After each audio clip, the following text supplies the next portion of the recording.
Hey guys, welcome back to today's video. Today is Monday, March 22nd, 2021, and today we're going to be talking about a new challenger to Brad Raffensperger, the current incumbent Secretary of State from Georgia. I shouldn't have said current incumbent, that's sort of redundant. But looking at what this tells us is that Donald Trump is not only launching initiatives to propose candidates in Senate races, House races, of course, possibly plant himself on the presidential level, but also on statewide races, and he seems to be very much obsessed with the state of Georgia.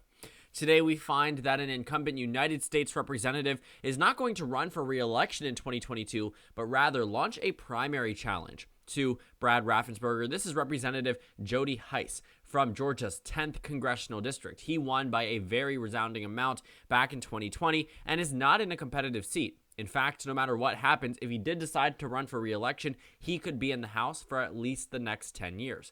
But rather than do that, it looks as if he is on a point here where he would rather leave the House and enter into a primary race against Brad Raffensperger. Now, the reason why he's doing this is because Jody Heiss has been a very big proponent of President Trump and a very big contributor to the baseless claims of election fraud in the 2020 election. It has become very polarized to determine whether or not our election was fair and free, but I'm going to say it absolutely was. It is not fair to the American voters that had voted in a very safe and very secure election to tell them that their vote was rigged. It's not fair to tell these voters down in Georgia and Michigan and Pennsylvania and Wisconsin that their votes shouldn't count simply because Donald Trump did not like how they went. The fact is, these votes were counted in Georgia, and I can guarantee you with 100% certainty, Brian Kemp and Brad Raffensperger did not want Joe Biden to win the presidential election. I can guarantee you those 6 Republicans on the Supreme Court did not want Joe Biden to be president. I can guarantee you those 50 Trump-appointed judges in a number of cases that shot down these cases did not want Joe Biden to be president, but the cards fell. And they landed, with completely a Democratic trifecta, but the fact remains, these Republicans, I'm sure, Raffensperger, Kemp, the ones on the Supreme Court, the local courts, the state legislatures, none of them wanted Biden to win, but they knew their hands were tied because this election fraud claim was baseless. There was no evidence of it, which is exactly why we're seeing, actually, Dominion's voting system sue, a number of news sources and certain political candidates for lying about the safeness and the security of our elections. But this is another step in the wrong direction, I will say. Another step in the wrong direction for voting rights advocates. This is something that the Democratic Party is looking to avoid, and this is something that they were afraid of happening, quite frankly. And, with Brad Raffensperger on the phone with Donald Trump, I'm sure many of us have heard that recording, but essentially, Donald Trump asked Brad Raffensperger to find 11,780 votes. Just one more vote needed to win the state of Georgia for Donald Trump. He asked him to find it. He was essentially saying, go out there and see if those votes are there. And that came across very much to many Americans and to the national news media that this was Donald Trump asking to overturn the election results. It seems as if Donald Trump was trying to push and use a bully pulpit on Brad Raffensperger to overturn the election results after being denied on every single level and ultimately being denied from winning the 2020 election. Rather than turning to launching his own personal campaign, he's backing candidates like Jody Heiss to get rid of Brad Raffensperger and other Republicans. And the reason why, the Democratic Party should be worried about this primary challenge is because this representative is popular amongst the Trump wing of the Republican Party, has already been endorsed by Donald Trump himself. So he will have a very good position entering into the primary. He's a representative who's going into this race and is going to tell the Republican Party, because honestly, if this was a general, he'd get obliterated. But this is a primary. This is amongst an echo chamber of sorts. And looking at what he's going to campaign on, he's going to campaign that Brad Raffensperger let the election be rigged. And, the reason why this is being mentioned is because Raffensperger and Brian Kemp were vehemently attacked by President Trump. A day before the runoff elections in Georgia, President Trump said, and I quote, I'll be here in about a year and a half campaigning against your governor, referring to Brian Kemp. I guarantee you that, end quote. This was Donald Trump's return to Georgia and following through with this promise, because it wasn't just against your governor. It's going to be against Brad Raffensperger himself. In this same rally, he called Brad Raffensperger crazy. He said that they were petrified of Stacey Abrams, the 2018 Democratic nominee for governor in the state of Georgia. He essentially was just completely pushing up these election fraud claims and arguing that the Democratic Party stole this election from him and that he was the one who won in a landslide in Georgia had there not been election fraud. I think you're starting to see what the clear message is here, that Donald Trump still believes the election was rigged well after the election, well, even further, obviously, than January, right? We're still extending this on to March, possibly, for the next year and a half on behalf of Donald Trump. And now we're starting to see his favorite candidates, his favorite representatives, his favorite Republicans running for this race. And I can tell you now, Brad Raffensperger is going to be a primary that is going to be very, very close. So what we know is that in Georgia, Donald Trump isn't exactly someone who's been approved of throughout the entirety of his presidency. According to Civics, they have done a number of polls throughout different time periods where they've tracked the approval rating of Donald Trump specifically in the state of Georgia. Well, he never was approved of in the state, and honestly, that makes sense as to why he lost ahead of 2021 runoffs, meaning he lost in November and then went on to lose 2 Senate seats for the GOP, and he ended off with an approval rating of just 43% amongst Georgia voters. But when you break it down to Republicans, you'll see that approval rating obviously jumps up significantly. It did tank a little bit from where it was before on Election Day, 90% versus 84%, but he's still approved of by more than 80% of the Republican Party in Georgia. That means they're probably going to follow exactly what they tell him. And when you're looking at the approval rating of Brad Raffensperger, you might see the headline that he is the most popular Republican in the state. But get this, his approval rating amongst Democrats is higher than it is amongst Republicans. We can break it down here. What you'll see is that amongst Brad Raffensperger's approval rating, you will see Democrats give him a 60% job approval rating. Just 45% of Republicans say they approve of his job. If just 45% are saying they approve of Brad Raffensperger, right here, right? The Democratic Party, as much as they may want to approve of him, they're not going to vote for him in the general. And they're certainly not going to switch party support to vote for him in the primary election. What's happening in Georgia is that the Democratic Party is happy currently with Brad Raffensperger because he upheld the election results against Donald Trump, but the GOP is unhappy with him for that exact reason. Isn't that kind of interesting, though, that the Republican who was elected by voters in 2018 is now being attacked and scrutinized by members of the right wing for simply doing his job? And, the former Secretary of State is actually someone who's been criticized by President Trump as well. It's Brian Kemp. He won in 2014, and the reason why we actually saw Stacey Abrams launch this initiative is because she lost to him in 2018. And there was a lot of discussion as to whether or not the laws put in place by Brian Kemp as the Secretary of State or pushed for and advocated for. He obviously can't just, write a singular law, put into place, but he has a lot of leverage and a lot of control over what can be deemed, accountable votes, or what can be, how things are counted, which counties have certain times put forth propositions, whatever it might be. Brian Kemp certainly had a lot of influence on the elections moving forward. And many people brought that up as a concern for the 2018 governor's race. Here's the 2018 governor's race. Stacey Abrams lost by less than 2%. It was one of the closest Georgia governor elections in quite some time now, and the closest and best performance for the Democratic Party in also a very long period of time. Stacey Abrams received 1.9 million votes and 48.8% of the vote. She ultimately lost to Brian Kemp, someone who was a moderately popular Secretary of State at the time. And as a result, since Brian Kemp ran for governor and was elected, Brad Raffensperger took his place. And then it ended up going into a general election and then to a runoff. And if you see here that he ended up doing better in the runoff election. Now, the only time the Democratic Party has ever done better in a runoff election in Georgia since the 1990s, I believe, was either in 1998 or 2002.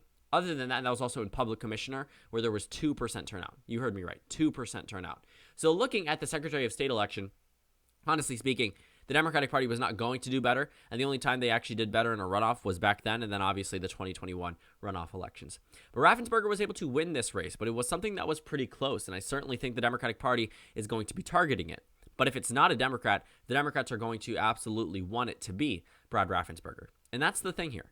What I'm seeing is that this primary campaign is going to be something that is meant to knock out Brad Raffensperger from reaching this point, to knock him out. They're going to enter into a runoff, and then, of course, with a 45% approval rating amongst GOP voters, that means 55% don't have a positive approval rating of you. That either means negative They have no opinion, or they don't know their answer. But if they're not immediately saying, I approve of an incumbent Republican in this position, chances are they're probably not going to vote for you. And that's assuming that all 45% of the Republicans who approve of his job are going to vote for him in the primary.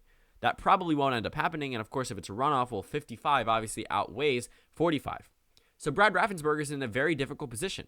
He can't win. He simply can't win. I mean, he could. I'm going to say he can't win, figuratively speaking, because we don't know what's going to happen in the election. And, I'm not going to make that determination about the actual election results. But he just can't find that perfect medium where he's able to balance the Trump support and balance the Romney, McCain, traditional Republican support enough that he's able to get through the primary and eventually win the general. Looking at the numbers already, this was a poll that was done in 2018, right? Brad Raffensperger wasn't someone who was a well-known name at the time. But now that he's going to enter into a primary being very much a well-known name, even nationally, I'm sure that anyone really that watched the news during the election cycle can tell you who this is, or will say, I recognize that name, maybe not necessarily know exactly what state he's from, but he has a recognizable name now, especially in the state of Georgia. But he ended up going into a runoff, and what you'll notice is that he wasn't the clear front runner. He was just able to win in the primary and enter into that runoff with 35% support, but got around 62% support. But now that he's the Secretary of State, he obviously has a lot more name recognition. And he's already announced that he's going to run for Secretary of State ahead of 2022. So it doesn't look as if that this argument from Donald Trump is going to push him away from running for re-election. It doesn't look as if, Donald Trump's endorsement of Jody Heiss is going to push him away. But the problem is, if Heiss ends up winning the primary and entering into 2022 and winning, looking at the 2020 presidential election results in Georgia, it's not out of the question to see how a Republican could potentially win. That is very possible. Stacey Abrams expedited the process of this state getting bluer. It had the trends there. It had the demographic breakdown, but voter registration and voter excitement was key. And the Democratic Party tapped into that in Georgia, specifically black organizers, even more specifically, black women activists. Looking at the state of Georgia itself, it was completely expedited by the initiatives put forth by people of color in the state. And while there was a shift in terms of white college-educated voter support from the Democrats versus the Republicans, all in all, this was on the backbone mainly of Stacey Abrams. And while Joe Biden was the one who got the benefit of it, Stacey Abrams is likely going to do very well in the 2022 governor election against Brian Kemp. With Brian Kemp being vilified by Donald Trump, as well as Brad Raffensperger, we could see both of them potentially primaried. But I can guarantee you, if Trump was rejected once in Georgia and then rejected again in the January runoffs, after the Democrats looked as if, they would have control of the House and the presidency, this would offer a checks and balance system, the voters simply weren't for it. They just rejected Donald Trump's initiatives, rejected Donald Trump's rhetoric by voting for Jon Ossoff and Raphael Warnock. And looking at the election results in 2020, it's not out of the question for the Republican Party to win. So if Jody Heiss ends up winning this primary, he could end up the next Secretary of State and push all of the initiatives that have been put forth by the Democratic Party and all of the gains they have made by making it harder to vote and making it less inclusive and making it more difficult to acquire an absentee ballot out of the name of baseless election fraud. Looking at Jody Heiss here, he has been a huge proponent of this lie. I'm going to say it, the word that the media refuses to say. In many instances, it's a lie. There was no voter fraud to the fullest extent that Donald Trump was trying to argue. We know of around a handful of voter fraud cases. 2 so far, I think, that have been proven. Both of them have been Republican voters. So looking at this, I really think that if Jody Heiss ends up winning this Secretary of State election, it could be very detrimental to the Democratic Party's chances moving forward. Brad Raffensperger may in fact be the quote-unquote most popular Republican in Georgia, but it doesn't mean much if he's approved of more by Democrats than he is the GOP. Donald Trump is here for revenge. Donald Trump is angry. Hours ago, after Jody Heiss indicates that he's going to go ahead and run for Georgia Secretary of State, the Save America PAC, that's Donald Trump's new PAC, has sent out a statement saying we completely endorse it. We can actually see exactly what he said. Donald Trump says himself, unlike the current Georgia Secretary of State, Jody leads out front with integrity, election integrity. You remember those 2 words? You should. Jody will stop the fraud and get honesty into our elections. Election integrity, election fraud. Honesty. rigged. These are the things that Donald Trump is going to try to argue in Georgia. After losing a very narrow election in the state of Georgia, he is arguing that the state is rigged, and that the only person who can fix it is not Brad Raffensperger, it's not Brian Kemp, but rather Jody Heiss. And this also closes off the possibility of Doug Collins or another major Trump proponent from running in this race. Raffensperger seems to have a clear fit as to who he's going to be in the most competitive primary likely of his lifetime. You know, he was a state representative. He's went to become Secretary of State. And, you know, looking now, this will probably be the most involved and hardest election for Brad Raffensperger to win. Not necessarily because of the general, but I think that'll be a major obstacle as well, but also because of this primary season. Typically, as an incumbent, you don't face major primary opposition. That's stuff that is reserved for the House, rarely in the Senate. But in local and state elections, likely not. But here, it's a very important thing. And while the voters on the general election level would reject a candidate like Jody Heiss, or Donald Trump, or Kelly Loeffler, or David Perdue, the Republican primary voters are going to eat this up. They are going to take this and choose Jody Heiss because of President Trump's approval rating in the state. Brad Raffensperger is at 45 amongst Republicans. Donald Trump is at 84. Donald Trump amongst Democrats currently, as he left office, is, 1%. 1%. Kid you not. 1%. Brad Raffensperger is at 60%. So while Raffensperger may be able to counteract it and might be able to, boost his approval rating simply because of the amount of Democrats that support him, you have to realize these primary voters are not Democrats. They're not independents, but they're Republicans. And many of them are full-on Trump Republicans, as we're seeing now in Georgia. So Brad Raffensperger absolutely should be scared. Jody Heiss is leaving a very safe House position to run for this race. It seems as if Donald Trump's revenge is starting early. His commitment to get out Brian Kemp and get out Brad Raffensperger is starting now. And we will truly see the full effect of Donald Trump, or, lack thereof, after the 2022 primary season. But there's a long way to go, but this is the start of many endorsements I think we will see from the Save America PAC to oust quote-unquote rhinos, Republicans in name only, as determined by former President Trump. So thank you guys so much for watching this video. Make sure to comment down suggestions below. Subscribe on the left if you haven't already, and check out the Instagram and Twitter. At the bottom left of the screen, there's also a Discord server for you to go ahead and join. On the screen, there's a video you can watch and then a playlist for my 2022 midterm election analysis videos. Again, thank you guys so much for watching, and I will see you all later today.